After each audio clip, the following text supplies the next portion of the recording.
The Galactic Council chamber stretched across 3 kilometers of crystalline architecture.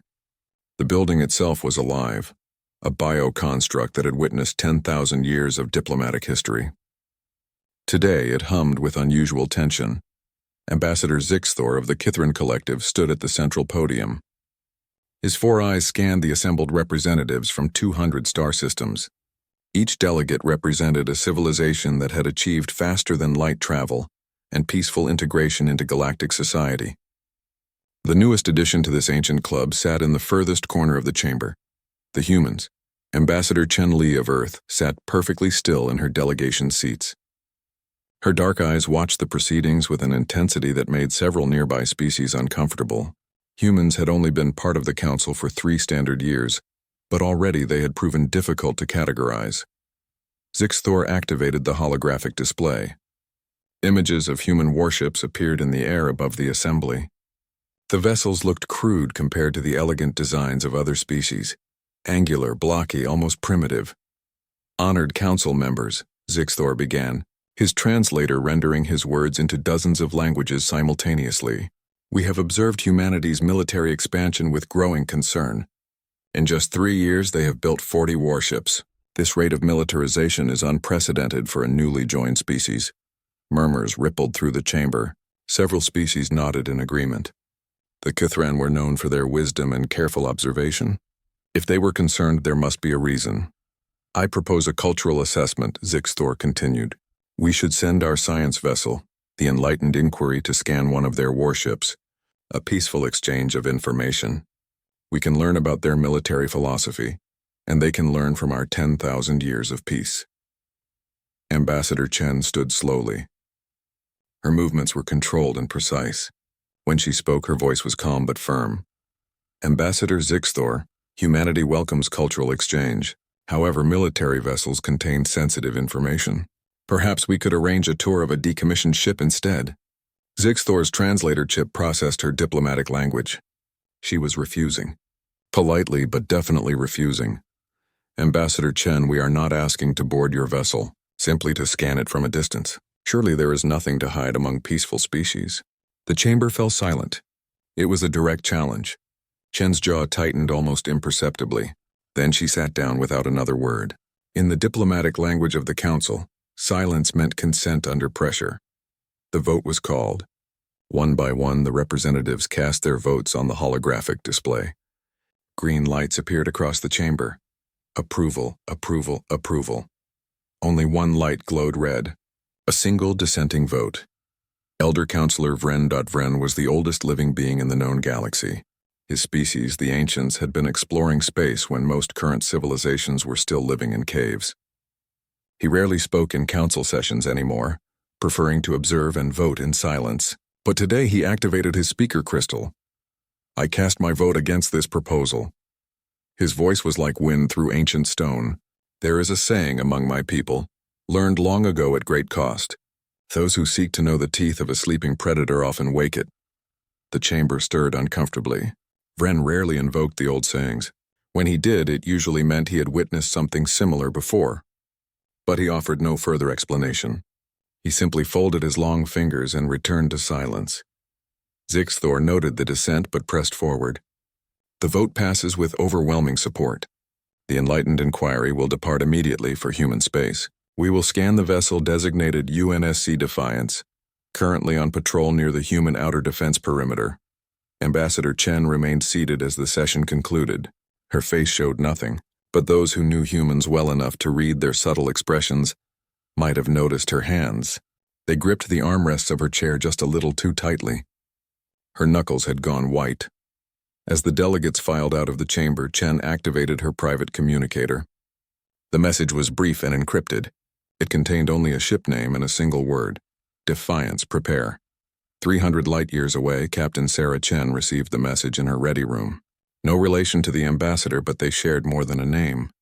They shared a species, and they understood what most aliens did not. Humans did not build warships for show. Captain Chen stood from her desk and walked to the viewport. The Defiance hung in the darkness of space, running on minimal power. From the outside, it looked almost dormant.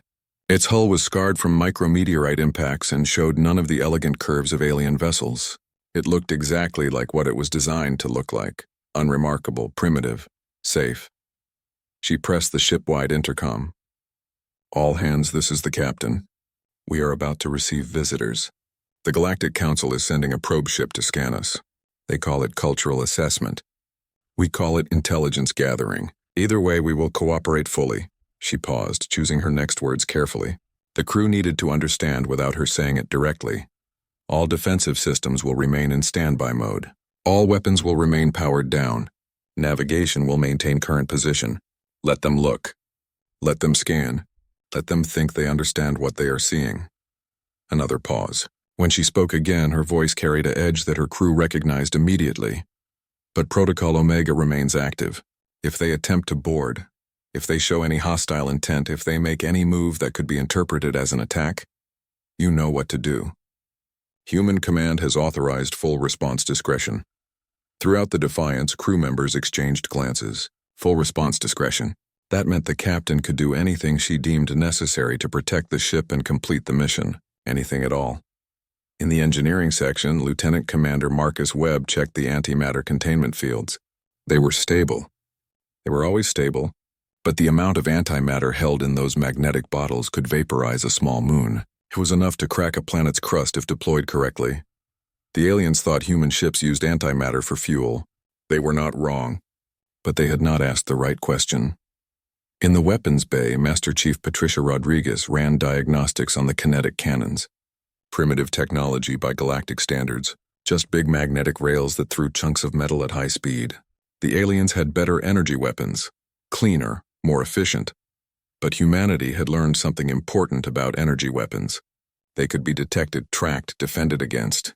A chunk of tungsten traveling at a significant fraction of light speed, on the other hand, was just mass and velocity. Simple physics. Impossible to stop once it was moving. Rodriguez smiled grimly.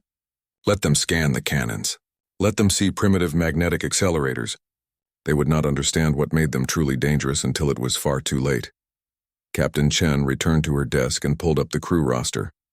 240 souls aboard the Defiance. Every single one of them had volunteered for deep space duty.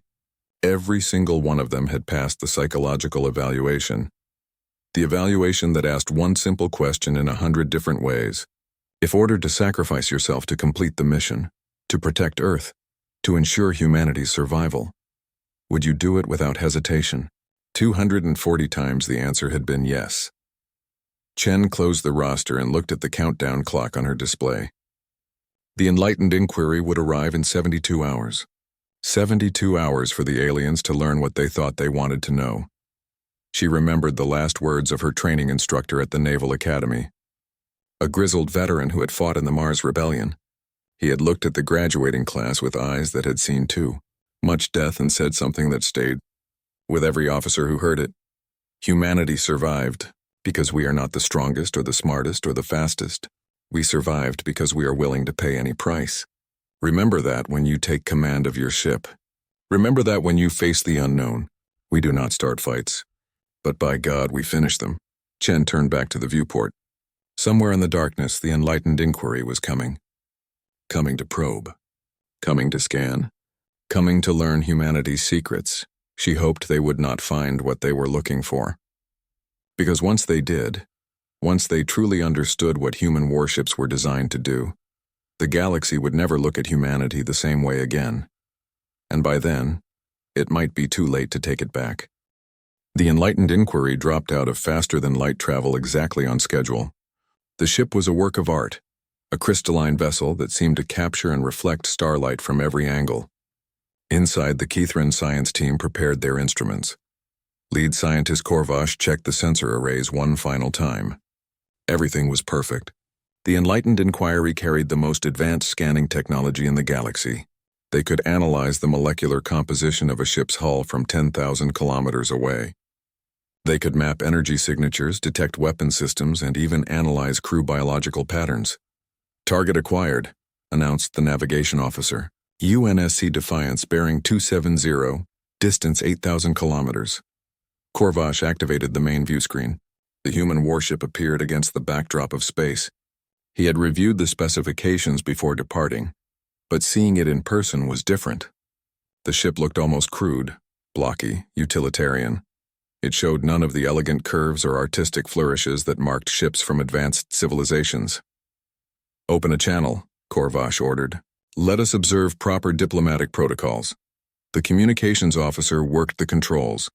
Moments later, a human face appeared on the screen. Captain Sarah Chen looked directly at them with those unsettling eyes that seemed to see too much.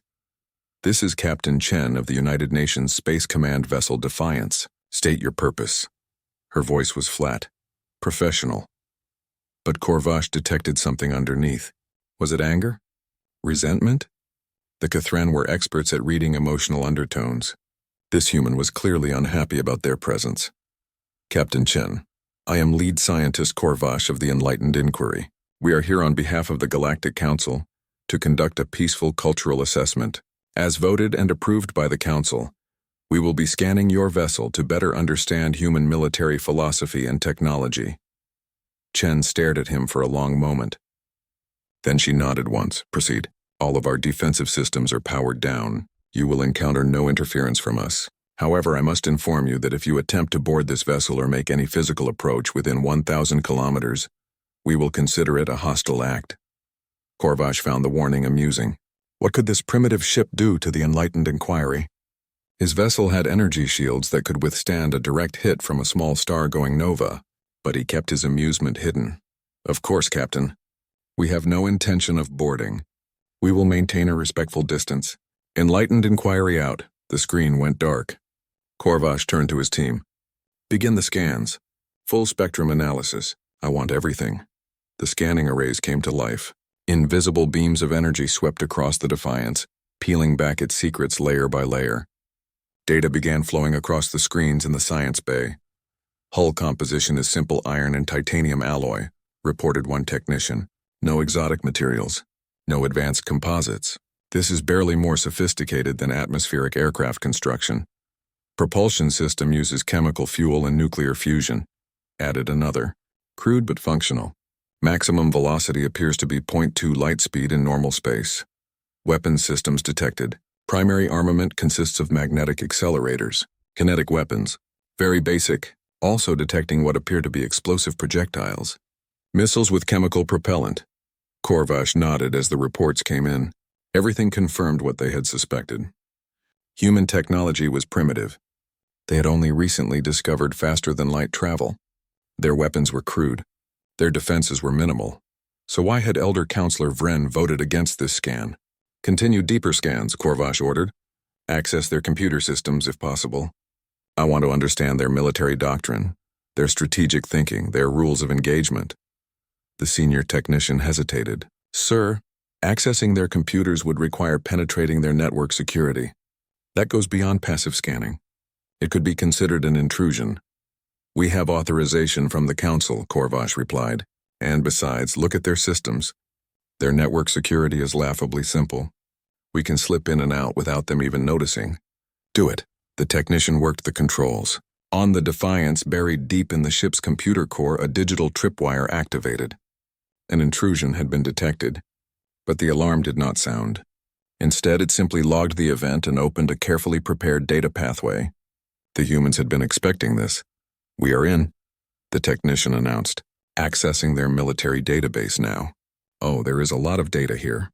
Historical records, tactical manuals, strategic documentation, crew psychological profiles. Download everything," Korvash ordered. "We can analyze it in detail later." The data began flowing into the Enlightened Inquiry's computers. Terabytes of information. The technician started pulling up files at random, scanning through them quickly. "Sir, you should see this. These historical records. Human warfare is far more extensive than we realized." Korvash moved to the screen. Images appeared, battles, thousands of battles. Tens of thousands. Human history was soaked in blood. Wars between tribes, wars between nations, wars between ideologies, wars for resources, wars for territory, wars for survival. "This is primitive barbarism," Korvash muttered. "Look at this." They fought with sticks and stones, then swords and arrows, then firearms and explosives, each era bringing more efficient ways to kill each other. "Sir, there is more. Look at these tactical concepts. Totivar, scorched earth, mutually assured destruction. These are not concepts we use in civilized warfare. Corvash waved a dismissive hand. Of course not. These are the tactics of a primitive species. We fight for territory and resources, not for extermination. These concepts are not relevant to modern space warfare. What else is there? The technician opened more files. Crew psychological profiles. Very thorough. Every crew member has been evaluated extensively before assignment. What do they evaluate for? Asked one of the junior scientists. The technician scanned through the documents. His expression changed. The colors in his face shifted from calm blue to alarmed orange. They evaluate for willingness to die. Every crew member on this ship has been psychologically tested and confirmed to accept a 100% casualty rate as acceptable if it completes the mission. Silence fell over the science bay. The concept was difficult to process. In galactic civilization, warfare was about achieving objectives with minimal casualties. The idea of accepting total death as an acceptable outcome was not just foreign, it was incomprehensible. That must be a translation error, Corvash said, but his voice carried less certainty now. Wait, there is more. The technician continued, his fingers moving faster across the controls. I am finding classified military protocols. Codenames. Broken Arrow, Scorched Sky, Last Light. These appear to be contingency plans for various scenarios. What kind of contingencies? Corvash asked. The technician opened one of the files. His orange color deepened to red. Fear. Protocol Omega. Authorization level required for activation is captain's discretion. Instructions are to accelerate to maximum velocity and ram any enemy vessel if all other tactical options are exhausted. Notes indicate that at relativistic speeds the kinetic impact would be equivalent to a strategic weapon. Another technician looked up from his station. Sir, I have been analyzing the antimatter storage. The amount they carry is far in excess of what would be needed for fuel. This ship carries enough antimatter to crack a moon. Why would a ship this size need that much? Corvash felt something he had not experienced in many years, a cold sensation spreading through his body. The Kethran called it recognition of danger, an instinct left over from when his species was still prey on their homeworld. Pull up more files. I want to see more of these protocols. All of them. The data flooded across the screens, protocol after protocol, each one more disturbing than the last. Plans to vent atmosphere and continue fighting in vacuum. Plans to detonate antimatter cores if boarding was imminent. Plans to sacrifice the ship to eliminate larger targets. Plans within plans within plans. Every single protocol accepted one basic assumption. The crew would not survive. But the mission would be completed. Sir, I found something else. It is labeled Nuclear Arsenal Legacy Program. Nuclear weapons were banned by the Council centuries ago as too primitive and destructive, Corvash said. Surely humans do not still use them. The technician opened the file. They never dismantled their nuclear weapons. They retrofitted them for space warfare. Enhanced yield designs, cobalt-salted warheads, neutron bombs, all designed for ship-to-ship combat or planetary bombardment. How many? Corvash asked quietly. Tens of thousands, distributed across their fleet. This ship alone carries 200 nuclear missiles, each one capable of rendering a planet's surface uninhabitable for centuries. Corvash stared at the data. His mind raced to understand what he was seeing. These weapons, these protocols, this psychology, none of it made sense from the perspective of civilized warfare. And then, suddenly, it did. Humans did not build warships to win battles. They did not build them to control territory or secure resources. They built them for one purpose only, to win at any cost. Shut down the scan, Corvash ordered suddenly. Disconnect from their systems now. Sir, we have barely begun to analyze all of this data. I said shut it down. Disengage all scanners. Captain Sarah Chen watched the alien ship vanish into faster-than-light travel. She had been standing at the viewport for the entire duration of the scan. 2 hours and 17 minutes. She had not moved, had barely blinked. Captain, they have departed, reported the sensor officer. They ran their scans for the first 90 minutes. Then they breached our computer network. Chen turned from the viewport. Did they access the prepared files? Yes, ma'am. They downloaded everything we set up for them.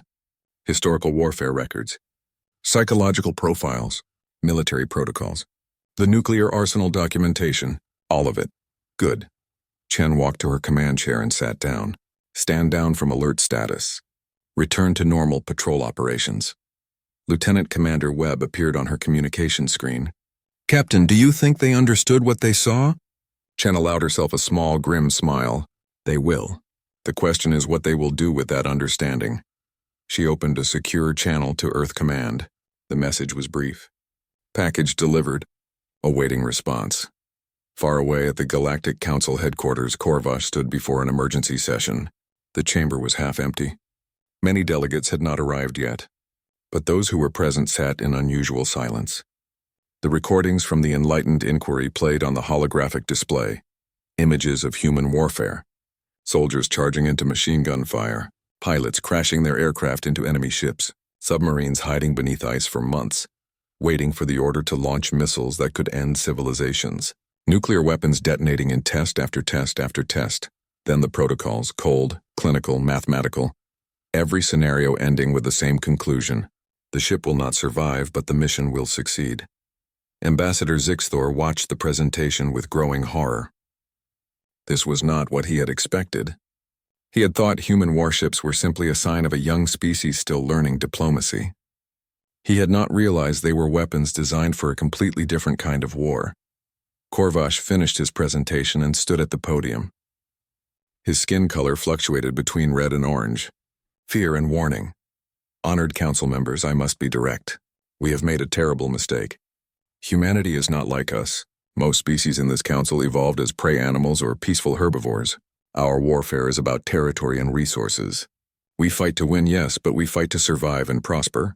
He paused, choosing his words carefully.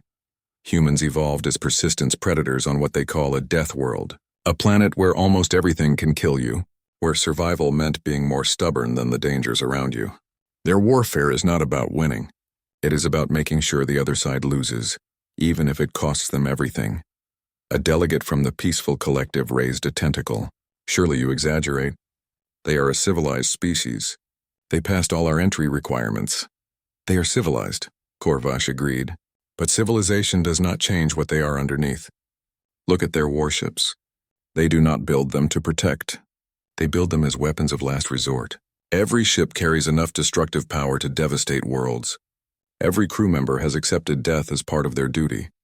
The chamber stirred uncomfortably. Another delegate spoke up. What do you recommend we do? Before Korvash could answer, a door at the back of the chamber opened. Elder Counselor Vren entered, moving slowly on his ancient legs. The chamber fell silent. Vren rarely attended emergency sessions anymore. His presence meant this was more serious than anyone had realized. Vren made his way to the center of the chamber. His movements were slow but deliberate. When he finally spoke, his voice carried the weight of millennia. You asked me why I voted against the probe. Now you know, but you do not yet understand. So I will tell you a story. A true story from long before any of your species achieved spaceflight. He activated his own holographic display. An image appeared. A species none of them recognized. Bipedal, tall, covered in armor-like skin. This was the Krethal. 10,000 years ago, they were a young species much like humanity. They evolved as apex predators. They came to the galaxy with warships designed not to defend, but to ensure mutual destruction. We welcomed them. We thought we could civilize them. We thought we could teach them our ways of peaceful coexistence. The image changed. Destroyed worlds, shattered space stations, debris fields where fleets had been.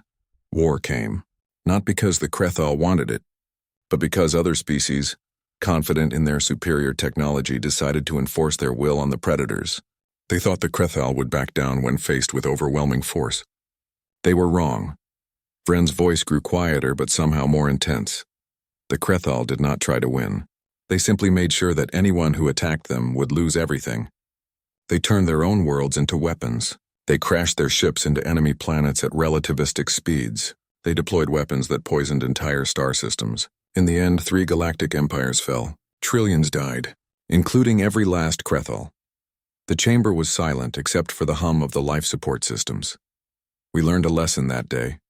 A lesson written in the ashes of a dozen worlds. Never threaten a species that is willing to lose everything, because they will take you with them when they fall. Vren turned to look directly at Ambassador Zixthor. I voted against your probe because I recognized what humanity is. They are Krethal, not genetically, but philosophically, psychologically, strategically, they will live in peace if allowed. But if pushed, if threatened, if given no choice, they will burn the galaxy to ash before they accept defeat. A delegate from the Harmony world spoke up, her voice shaking. Then what do we do? How do we protect ourselves? Vren turned to face the full council. We do the one thing that ensures our survival. We leave them alone. We respect their territory. We honor their sovereignty. We never ever give them a reason to believe we are a threat. But they have only 40 ships, protested another delegate. We could overwhelm them with numbers. Could we? Vren asked quietly. Each of those 40 ships carries enough firepower to devastate multiple worlds. Each crew has accepted death as an acceptable outcome.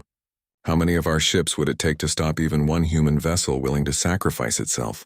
10, 20? And how many worlds would burn in the process? He let the question hang in the air. The Krethal taught us that victory means nothing if both sides are destroyed. The strongest force in the galaxy is not the one with the most powerful weapons. It is the one with nothing left to lose. And right now, if we threaten humanity's existence, they will have nothing left to lose. Korvash stepped forward again. Elder Vren is correct. I have reviewed all the data we collected. Humanity's strategy is simple. They cannot win a conventional war against the combined might of the galaxy. They know this. So they have built their military on a different principle, mutually assured destruction on a galactic scale. He pulled up more data on the holographic display. Look at this protocol. It is called Scorched Sky. If Earth is threatened with invasion, every human ship in space is authorized to target enemy homeworlds. Not military installations, homeworlds they will not try to win. They will simply ensure that any species that attacks them pays an unacceptable price. The reality settled over the council, like a heavy blanket. They had welcomed humanity as a primitive species that needed guidance. Instead, they had invited into their midst a species that thought about warfare in ways they had not considered in thousands of years. Ambassador Chen Li, who had been sitting quietly in the human delegation section, finally stood. Every eye in the chamber turned to her. Honored council members, I believe there has been a misunderstanding. Humanity did not join the Galactic Council to threaten anyone. We joined because we genuinely want peace. We want to trade. We want to learn. We want to contribute to galactic civilization. She paused, her eyes scanning the chamber. But you must understand something about us. Our history is full of examples where being weak invited aggression, where showing vulnerability led to conquest. We learned hard lessons over thousands of years. Peace is best achieved through strength. Not the strength to attack, but the strength to make attacking us too costly to consider. She activated her own holographic display. Images of Earth appeared. Cities, forests, oceans, children playing, families gathering, art, music, science. This is what we are willing to die for. Not conquest, not glory, not revenge, just the right to exist, the right to raise our children in peace, the right to pursue our dreams without fear. If you respect that, we will be your loyal friends and allies. But if you threaten it, then yes, we will respond with everything we have. She turned off the display and looked directly at Elder Vren. I am told you remember the Krethal. I am sorry for your loss. I truly am. But there is a difference between the Krethal and humanity. The Krethal, from what you describe, were conquerors who fought to the death when challenged. Humanity just wants to be left alone. Give us that, and we will never give you reason to fear us. Vren studied her for a long moment. Then slowly, he nodded. Perhaps you are right, Ambassador Chen. Perhaps you are different, but you must understand our caution. The galaxy has long memories and scars that have not healed. I understand, Chen replied, and I hope that in time we can build trust. Real trust. The kind that does not require warships and weapons to maintain. The emergency transmission from lead scientist Korvash reached every corner of the Galactic Council network within hours. What had been intended as a simple cultural assessment had become something far more significant. The data, the videos, the protocols, all of it spread through diplomatic channels like wildfire. On the Harmony worlds, Defense Coordinator Velnara watched the footage of human warfare with growing disbelief. Her species had not engaged in armed conflict for 3,000 years. Violence was something they studied only as historical curiosity. But this was something else entirely. She watched as human soldiers in primitive armor charged across open ground into machine gun fire. Not because they were foolish. Not because they were forced, but because the mission required it. And they went willingly. She watched as a human pilot, his aircraft crippled and burning, turned toward an enemy battleship instead of ejecting to safety. The explosion that followed took the battleship with him. She watched footage from something humans called the Siege of Stalingrad. A city reduced to rubble, millions dead, and yet the defenders held, fighting house to house, room to room until the attackers finally retreated, not because they lost, but because the cost of winning had become unacceptable. Velnara paused the footage. Her hands were shaking. She had thought she understood warfare from her historical studies. Territory disputes, resource conflicts, political disagreements escalating to violence.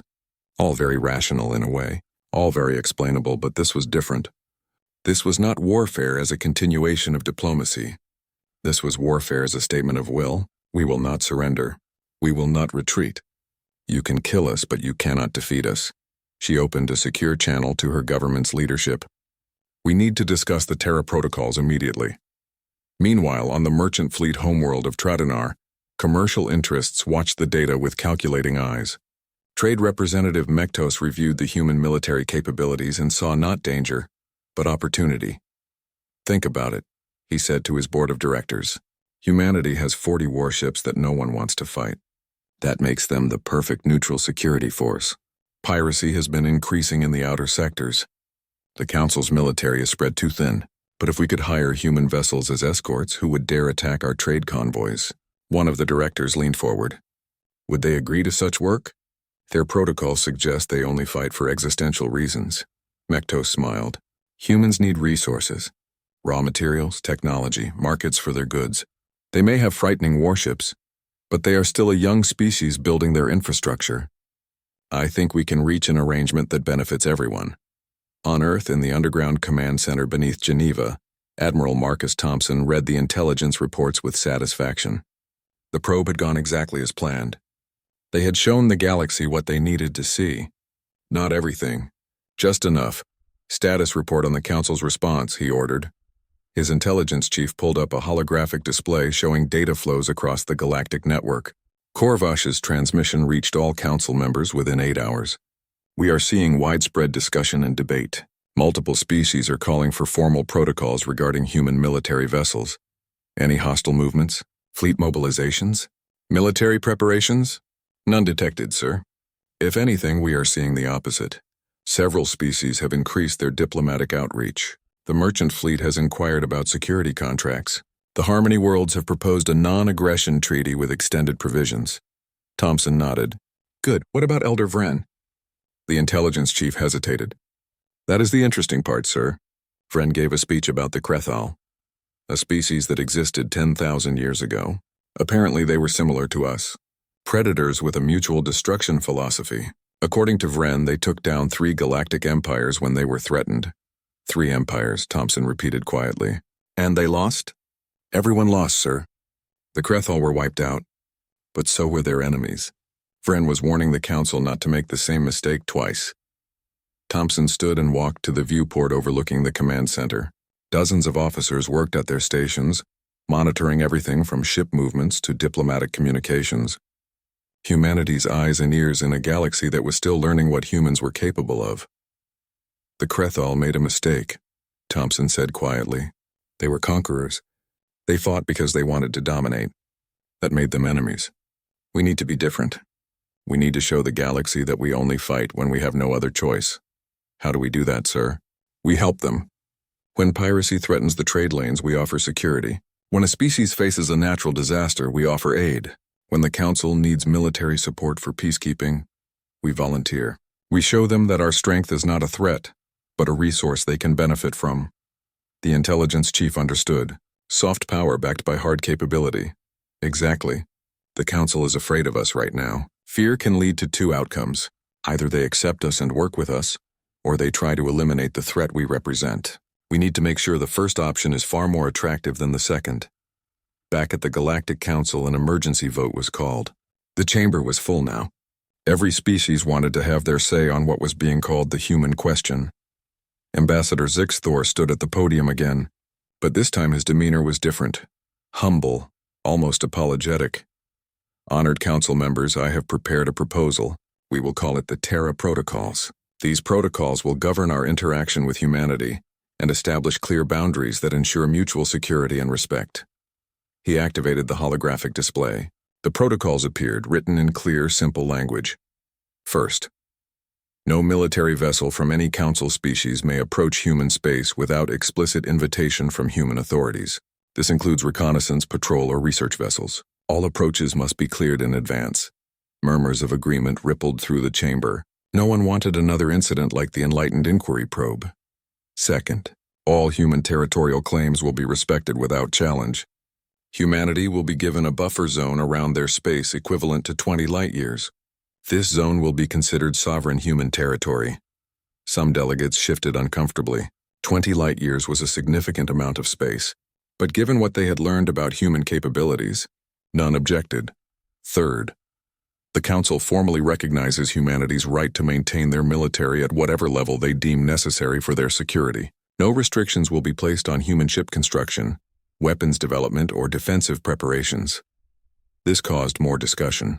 Essentially, they were giving humanity a blank check for military development, but the alternative, trying to restrict them, seemed far more dangerous. Fourth, in return, humanity agrees to submit to the same laws and regulations that govern all Council species. They will participate in Council votes. They will honor diplomatic protocols. They will engage in peaceful trade and cultural exchange. Ambassador Chen stood. The human delegation accepts these terms. We also wish to add a provision. Humanity offers its military capabilities for Council peacekeeping operations and humanitarian missions. We will not serve as conquerors or aggressors, but we will help protect the innocent and maintain galactic stability. The chamber erupted in discussion. Offering military support was unexpected. It changed the dynamic entirely. Instead of being a potential threat to be contained, humanity was offering to be a shield for the Council. Elder Vren watched the proceedings with ancient eyes. He had seen this pattern before. A predator species entering a peaceful community. The fear, the tension, the decision point where everything could go catastrophically wrong. But this time was different. The humans understood what the Krethal never had. Power without wisdom led to destruction, but power offered in service of peace could lead to something better. He activated his voting crystal. Green. Approval. One by one, other crystals activated. Green, green, green. The vote was not even close. The Terra Protocols passed with near unanimous support. Zixthor looked directly at Ambassador Chen. On behalf of the Cathren Collective and with the authority vested in me by the Council, I formally apologize for the unauthorized probe of your vessel. As compensation, we offer significant trade concessions and technology sharing agreements. We hope this can mark a new beginning for human-Council relations. Chen bowed slightly. The human delegation accepts your apology and your generous offer. We look forward to building a relationship based on mutual respect and understanding. As the session concluded, delegates from dozens of species approached the human delegation. Some offered trade deals, some proposed cultural exchanges, some simply wanted to establish diplomatic channels. The mood had shifted dramatically from fear to cautious optimism. Chen handled each interaction with professional grace. But inside she felt a weight lift from her shoulders. The gambit had worked. Humanity had shown its teeth, and instead of provoking a fight, it had earned respect. Later, in her private quarters, Chen sent an encrypted message to Earth. Terra Protocols approved. Status, success. Humanity's position in the Council is secure. Recommend proceeding with Phase 2 of diplomatic integration. 1 year passed. The Joint Human-Alien Defense Station hung in space at the edge of the neutral zone, a region of space claimed by no species but patrolled by all. The station was massive, a cooperation between human engineering and alien technology. It represented something new in galactic history, a place where predator and prey could work together toward a common goal. Admiral Sarah Chen, promoted from her captaincy of the Defiance, oversaw the human contingent. She stood in the main observation deck, watching as a Cathren science vessel docked alongside a human destroyer. A year ago, that sight would have triggered red alerts and battle stations. Today it was routine. Admiral, the incoming cadets have arrived, announced her aide, a young lieutenant fresh from the academy. Mixed group as requested. 15 species represented, Chen nodded. Have them assemble in Training Bay 3. I will meet them there shortly. The training program had been her idea. If humans and aliens were going to work together, they needed to understand each other. Not just diplomatically, but personally. They needed to see each other as individuals, not stereotypes. She made her way through the station corridors. Human crew members worked alongside Cathren technicians. A group of Harmony World specialists consulted with human engineers over a holographic display. 2 merchant fleet traders haggled cheerfully with a human supply officer over cargo rates. It had not been easy to reach this point. The first months after the Terra protocols were tense. Every interaction was carefully monitored. Every human ship movement was tracked with nervous attention. But gradually, as humans proved they could be trusted, the tension eased. The turning point came during the Outer Rim piracy crisis. A wave of attacks had struck trade convoys in the frontier sectors. The Council's military was spread too thin to respond effectively. Humanity offered to help. 3 human destroyers, including the Defiance, were dispatched as convoy escorts. When pirates attempted to attack a merchant fleet convoy, they found themselves facing human warships for the first time. The engagement lasted exactly 8 minutes. The pirates broke off and fled after realizing they were severely outmatched. Not a single shot was fired. The mere presence of human vessels was enough. Word spread quickly. Human warships were not just dangerous in theory. They were effective in practice, and they had used that effectiveness to protect, not to conquer. Chen entered the training bay to find 40 young aliens waiting nervously. They came from species across the galaxy. Some were large and powerful.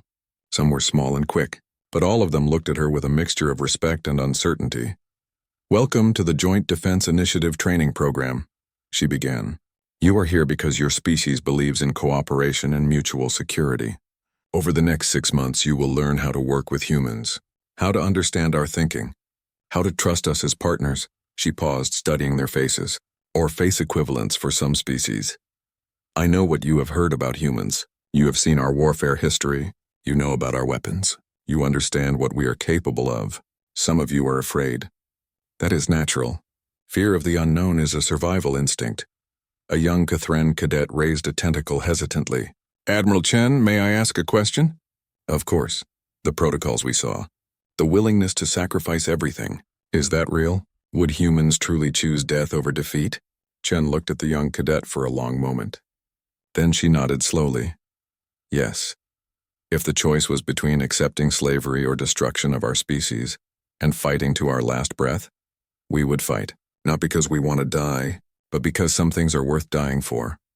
Freedom, dignity, the right to exist on our own terms.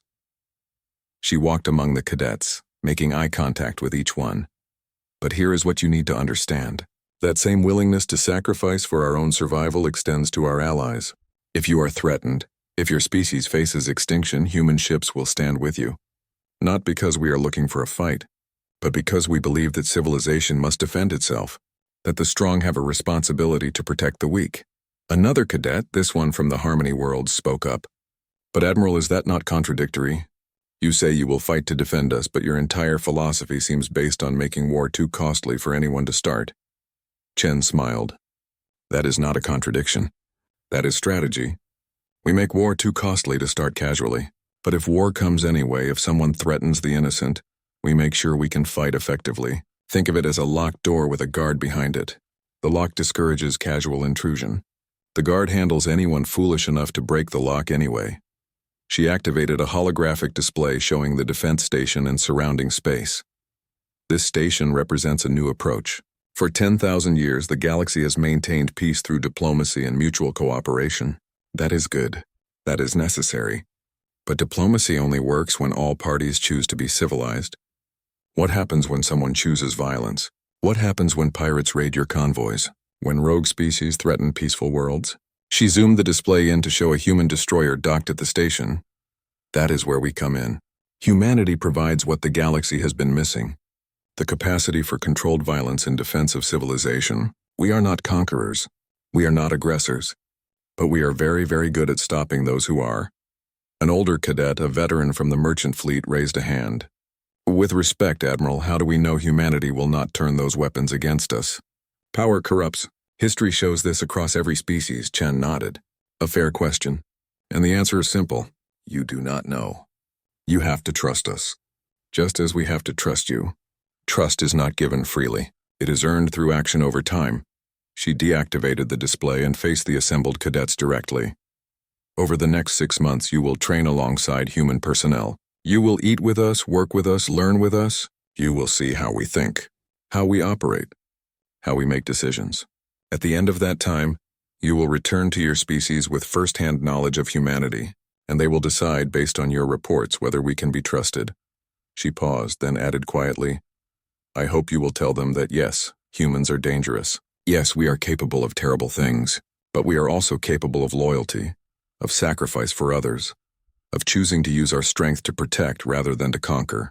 I hope you will tell them that humanity deserves the trust we have been given. The briefing continued with more practical matters. Training schedules, duty assignments, safety protocols. But Chen could see that her words had landed. The cadets looked less afraid now, more thoughtful, more willing to give humanity a chance. After the session ended, the young Kithran cadet who had asked the first question approached her. Admiral Chen, may I ask another question? A personal one? Go ahead. You commanded the Defiance, the ship that was probed. Were you truly ready to fight the entire Galactic Council if they had tried to board? Chen looked at the young cadet. She could have given a diplomatic answer. She could have softened the truth. But she chose honesty instead. Yes. If they had boarded my ship, if they had threatened my crew, I would have responded with everything I had. Not out of anger, not out of hatred, but because that was my duty, to protect my people and my ship at any cost. The cadet's color shifted to a thoughtful orange. And now, would you still fight the council if ordered? Chen smiled slightly. I hope I never have to answer that question. Because I truly believe that we have moved past the point where such a conflict is likely. We have proven we can work together. We have shown that cooperation benefits everyone. Why would I want to destroy that? But you would if you had to, the cadet pressed. If humanity's survival was at stake. If genocide was the alternative? Yes, I would fight. Every human would fight. That will never change. It is part of who we are. The cadet was quiet for a moment. Then that is actually comforting in a strange way. At least we know where we stand. You will not betray us as long as we do not threaten you. That is more honest than many species who smile while plotting. Chen laughed. I suppose that is one way to look at it.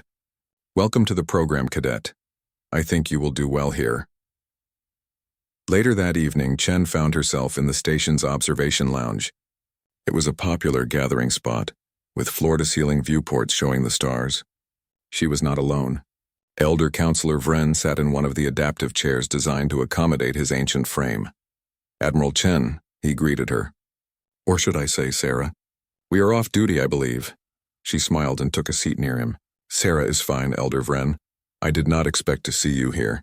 I thought you rarely left the council chambers. I wanted to see this station, to see if the dream we built could work in reality. So far, I am impressed. You have done something remarkable here. It was not just me, Chen said. It took cooperation from all species. You were instrumental in making this happen. Vren nodded slowly. Perhaps. But you provided something crucial. You showed the galaxy that strength and peace are not opposites, that a warrior can choose not to fight. That is a difficult lesson for prey species to learn. We think of predators as monsters, but you have shown us that predators can be protectors. They sat in comfortable silence for a moment watching the stars. May I ask you something? Chen said finally.